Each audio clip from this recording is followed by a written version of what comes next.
Qui parmi vous n'a jamais succombé à une petite bière à l'entraînement? Vous savez, la petite récompense ultime après un effort, histoire de débriefer de nos exploits. Ok, la bière c'est de l'alcool, mais bon, on a roulé un petit peu pour ça quand même. Mais bon, ça va pas nous tuer une petite bière. Il paraît même que la levure de bière est bonne pour la récup. En plus, il y a du houblon, il y a du malt, il y a de la vitamine B6, B12, des minéraux, des calories. Et donc, tu m'en mets une bière aussi s'il te plaît.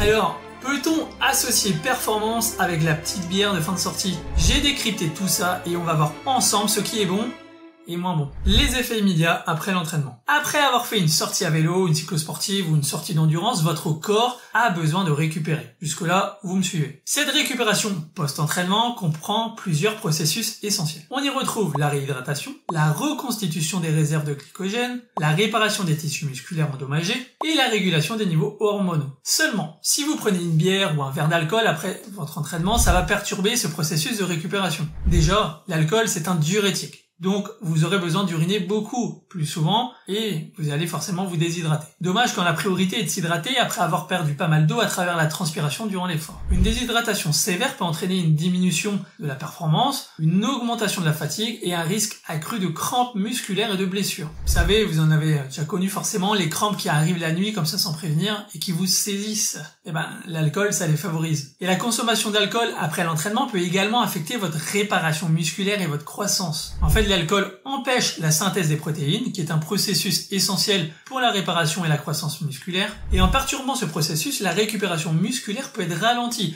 ce qui peut et va compromettre les gains de force et de performance à long terme. Vous faites une sortie longue ou un travail de force sur le vélo. Vous avez fragilisé vos muscles, mais voilà, d'ici demain, ça ira mieux. Eh bien, avec une bière, c'est pas sûr que ça aille mieux du moins. La bière va contribuer à ralentir votre récupération musculaire. Et à moyen terme, ça peut jouer sur vos performances. Les conséquences avant l'entraînement. On a vu les conséquences après une sortie, revenons un petit peu en arrière pour s'intéresser aux conséquences avant une sortie d'entraînement. Voilà, par exemple, vous êtes en stade et le soir au restaurant, vous buvez une bière et un verre de vin avec le groupe. Désolé, mais on va retrouver les mêmes effets qu'après l'entraînement. Donc déjà l'effet diurétique qui peut nécessiter que vous vous arrêtiez souvent pour uriner. Dans la mesure où ça va provoquer en vous une déshydratation, si vous ne vous hydratez pas en conséquence, ne soyez pas étonnés d'avoir des performances qui vont diminuer au fur et à mesure de la sortie et même de terminer avec des crampes. Et donc, cela pourrait même entraver vos capacités de récupération à l'issue de la sortie. Et selon votre capacité à encaisser l'alcool, ça peut avoir pour effet d'affecter vos capacités cognitives, donc diminuer votre concentration,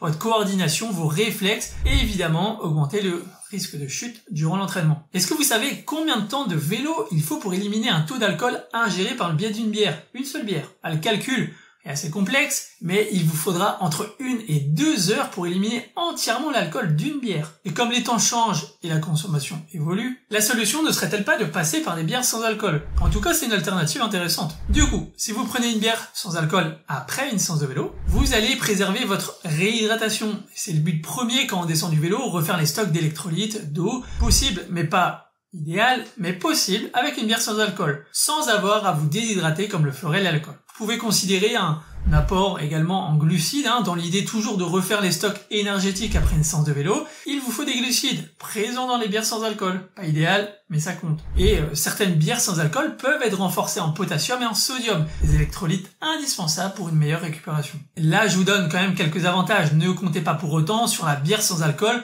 comme seule source de récupération après l'entraînement. Assurez-vous quand même de consommer des aliments riches en nutriments comme protéines, glucides et une bonne hydratation. Vous pouvez d'ailleurs vous procurer notre guide Manger pour mieux pédaler où je rentre plus dans le détail, je vous mets le lien juste en bas dans la description. On a donc vu les effets avant et après une sortie. Maintenant, voyons voir les effets de l'alcool à long terme sur vos performances. C'est-à-dire pour tous ceux qui consomment régulièrement de l'alcool, comme une fois tous les jours, une bière, voilà, tous les jours, pour être performant, il faut bien dormir. Ça, c'est un secret pour personne. Sauf que, comme on l'a vu, l'alcool perturbe le sommeil. Et une mauvaise qualité de sommeil aura un impact significatif sur votre forme, votre humeur, et puis un peu tout finalement. Ajoutons à ça qu'une consommation régulière peut entraîner une fatigue chronique et une diminution de l'énergie. Bon, c'est quand même embêtant quand on cherche la performance. Une consommation excessive d'alcool peut aussi entraîner une inflammation de votre foie et une accumulation de graisse. Un foie endommagé, ça peut compromettre la capacité de votre corps à métaboliser les nutriments et les toxines, ce qui peut entraîner une diminution de l'énergie et de la vitalité. De plus, comme on l'a vu précédemment, l'alcool bloque la synthèse des protéines, ce qui peut entraîner une diminution de la masse musculaire et de la force. Étant donné que nos muscles ne peuvent pas tirer d'énergie de l'alcool, ces calories vides, sans nutriments,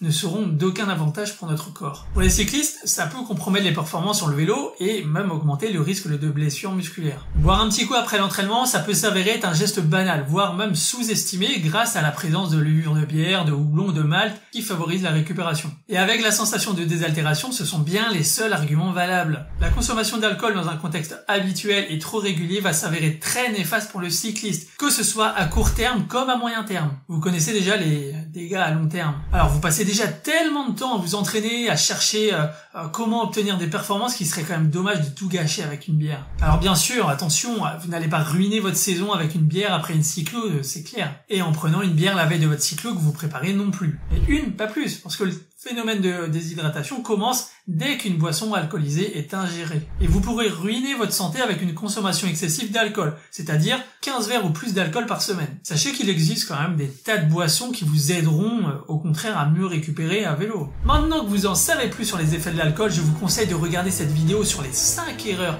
qui peuvent ruiner votre progression, notamment la 2. Mais je ne vous en dis pas plus, je vous laisse cliquer ici.